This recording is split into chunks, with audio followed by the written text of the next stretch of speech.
तो यार ये है आज की हमारी इस कहानी का मेन कैरेक्टर, जिसका नाम है रे। इसके पास इस दुनिया की सबसे बड़ी ताकत है और इस पूरे वर्ल्ड में इससे ज्यादा पावरफुल और कोई भी नहीं। इसकी पावर्स के सामने वर्ल्ड की टॉप लेवल मैजिशियंस और फाइटर्स भी कुछ नहीं कर पाते। असल में इस एनिमी के अंदर दो तरह की फैमिलीज के लोग रहते हैं, एक रॉयल फैमिली और एक ऑर्डिनरी फैमिली। रॉयल फैमिलीज के लोग ऑर्डिनरी फैमिली के लोगों को कभी भी अच्छे से ट्रीट तक नहीं करते। ये लोग बिल्कुल ही ऑर्डिनरी फैमिली के लोगों को नीची जाति का और कमजोर मानते हैं। और ये अपना मेन कैरेक्टर रे इसी ऑर्डिनरी फैमिली से बिलोंग करता है। उसके पास भले इस पूरे वर्ल्ड की टॉप लेवल पावर्स है, लेकिन उसके अकेडमी में कोई भी स्टूडेंट उसके इन पावर्स के बारे में नहीं जानता। हर कोई उसे बस एक कमजोर और नीची जाति का मानता है। लेकिन यार इनको क्या पता कि अपना मेन कैरेक्टर रे, जिसे लोग अपने सामने कुछ भी नहीं समझते, वो पावर्स के मामले में इनके बापों का ही बाप है। इस कहानी की शुरुआत एक लड़के से होती है जो कि भागते हुए एक आदमी की तरफ जा रहा था, लेकिन इतने में कोई अनजान चीज आकर उस आदमी को वहीं पर खत्म कर देती है। और जब वो लड़का मुड़कर देखता है तो उसकी एक और साथी जमीन पर पड़ी हुई थी। अपने दो साथियों को इस हालत में देखकर उसका गुस्सा बहुत तेज से बढ़ने लगा, जिससे उसकी पावर्स आउट ऑफ कंट्रोल हो जाती है और उसके चारों तरफ एक काफी बड़ा आइस बॉल क्रिएट हो जाता है। लेकिन कुछ ही देर में वो आइस बॉल पूरी तरह से कांच के टुकड़ों में बिखर गया। अब यहाँ पर इसके सीधा कुछ सालों बाद का सीन दिखाया जाता है, जहाँ एक मैजिक अकेडमी में रे नाम का एक लड़का एडमिशन लेता है। अंदर जाते हुए जब अपनी बुक में क्लासरूम का रास्ता ढूंढ रहा था कि तभी उसे एक लड़की टकराती है। अब इससे पहले वो लड़की नीचे गिरती, अपना रे बिल्कुल एक हीरो के स्टाइल में उसे पकड़ लेता है। रे का ये हैंडसम चेहरा देखकर वो लड़की बिल्कुल ही शर्म के मारे लाल हो गई और रे से उसके बारे में पूछती है। उसके पीछे खड़ी दो लड़कियां बातें करने लगी कि मैंने सुना है कि आज हमारी इस अकेडमी में एक ऑर्डिनरी लड़का पढ़ने आने वाला है, लगता है ये वही है। अभी सुनते ही जो लड़की पहले तो रे से शर्मा रही थी, वो तुरंत ही पीछे हटकर उसे ऑर्डिनरी कह के काफी बुरा भला सोने लग जाती है। वो तो बिल्कुल ही ऐसी हरकत करने लग जाती है कि जैसे उसका हाथ पता नहीं किसी कीचड़ में ही लग गया हो। और यार ये लड़की ऐसा यहाँ पर इसलिए कर रही है क्योंकि जिस अकेडमी के अंदर अपने रे ने एडमिशन लिया है उसके अंदर सारे स्टूडेंट्स ही रॉयल फैमिली से बिलोंग करते हैं, जहाँ रॉयल फैमिलीज के लोग ऑर्डिनरी फैमिली के लोगों को बिल्कुल ही नीचा समझते हैं। जैसे काफी जगहों पर होता है कि लोग लोअर कास्ट और अपर कास्ट के बीच डिफरेंस क्रिएट करते हैं, वैसा ही कुछ यहाँ पर भी है। अब रे का सामना एल्बर्ट और उसके दोस्तों से होता है, जहाँ पर ये लोग भी ऑर्डिनरी स्टूडेंट से काफी नफरत करते हैं। उनके हिसाब से तो इस ग्रेट मैजिक अकेडमी में सिर्फ रॉयल फैमिली के बच्चों को पढ़ने का हक है, न कि किसी ऑर्डिनरी फैमिली के बच्चों को। रे फिर भी उससे काफी अच्छे से बर्ताव करता है और उसे दोस्ती के लिए हाथ बढ़ाता है। लेकिन यार ये लोग रॉयल फैमिली के बच्चे जो है, उनका बर्ताव तो कभी चेंज होने वाला था नहीं। रे उससे कहता है कि चाहे तुम लोग जो भी सोचो मेरे बारे में, मुझे उससे घंटा फर्क नहीं पड़ता, मैं तो इसी एकेडमी के अंदर पढ़ूंगा। ये सुनते ही एल्बर्ट गुस्से में आकर रे को मारने वाला था कि तभी रोज नाम की एक लड़की आकर उसे रोक लेती है। रोज को देखती ही एल्बर्ट और उसका पूरा ग्रुप वहां से जाने लग गया, क्योंकि रोज इस पूरे सिटी में टॉप 3 फैमिलीज में आती है। एल्बर्ट के जाने के बाद रोज रे को अपना नाम बताते हुए कहती है कि अगर तुम्हें इस एकेडमी के अंदर एडमिशन मिला है तो जरूर तुम्हें कुछ खास ही होगा। जाते हुए रोज उसे कहती है कि अगर तुम्हें कुछ प्रॉब्लम हो तो मुझसे आकर बात कर सकते हो।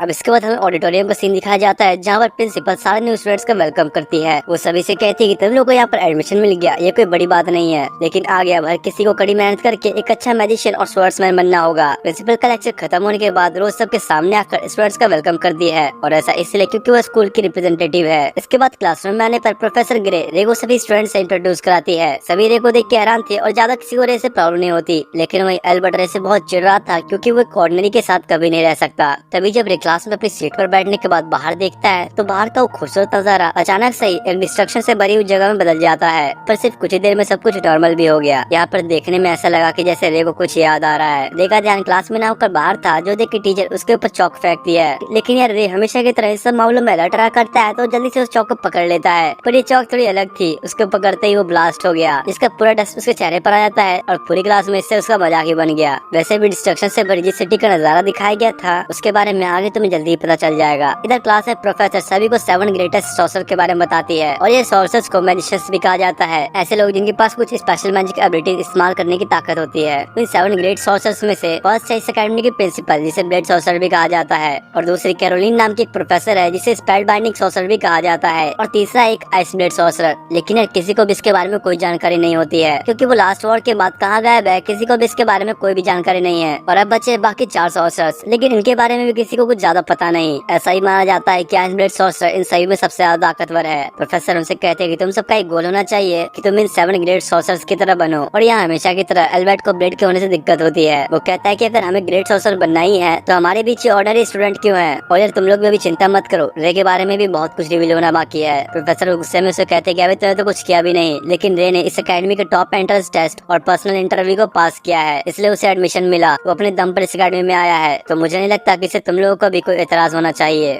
अब इसके बाद दिखाया जाता है कि प्रोफेसर सभी स्टूडेंट्स को कोड थ्योरी के इस्तेमाल से किसी भी ऑब्जेक्ट को क्रिएट करना और उसे इरेज करने का सिखाती है। रोज प्रोफेसर से पूछती है कि क्या किसी ऑब्जेक्ट को क्रिएट करने की कोई लिमिटेशन होती है, जिस पर प्रोफेसर ने उसे बताया कि ऐसा कुछ भी नहीं है। ऑब्जेक्ट्स को क्रिएट करना उसे क्रिएट करने वाली एबिलिटी के ऊपर डिपेंड करता है। साथ ही वो मैजिक के 4 स्टेप्स से बताती है, जो कि सॉलिड, लिक्विड, गैसेस और प्लाज्मा। अरे भाई, जो तुम लोगों ने पढ़ाई होगा ना स्कूल में, सॉलिड, लिक्विड, गैस, ये भी वही है। अब बाकी स्टूडेंट्स तो प्रोफेसर को देख के बड़े हैरान हो रहे थे कि यार हमारे टीचर तो बड़ी कूल है। लेकिन तभी पीछे बैठी करके उनसे पूछते क्या आपने ऑब्जेक्ट को क्रिएट करने के लिए एंटी मटेरियल का इस्तेमाल किया है। लेकिन यहाँ ऐसा नहीं था। वो बताती है कि तुम्हें इस अकेडमी में ऐसा कोई भी नहीं मिल सकता जो कि एंटी मटेरियल का इस्तेमाल करता हो। इस लड़की को अपना रे भी थोड़ा नोटिस करता है। इसके बाद सारे स्टूडेंट्स कोड थ्योरी का इस्तेमाल करके अपने अपने तरीके से ऑब्जेक्ट्स क्रिएट करने लग जाते हैं। लेकिन ये दूसरी तरफ रे किसी भी ऑब्जेक्ट को ढंग से क्रिएट तक नहीं कर पाता, जो देख के बाकी स्टूडेंट्स उसके बारे में मजाक उड़ाते हैं और कहते हैं कि अगर इसे ये भी मैजिक नहीं आ रहा तो जरूर इसने एंट्रेंस टेस्ट में चीटिंग की होगी। अब उनकी क्लास खत्म होने पर रे कॉरिडोर से जाने लगा कि तभी उसकी नजर उस क्लास वाली लड़की पर पड़ती है जिसने प्रोफेसर से सवाल पूछा था। रे ने उसे लाइब्रेरी में जाते हुए देखा तो वो भी उसके पीछे पीछे चला जाता है। वो उससे आकर बात करने लगा और खुद को इंट्रोड्यूस कराता है। इस लड़की का नाम एलिसा है। यहाँ इन दोनों की बातों से पता लगता है कि एलिसा डॉक्टर एमिसवर्थ नाम की एक रिसर्चर की काफी बड़ी पंखी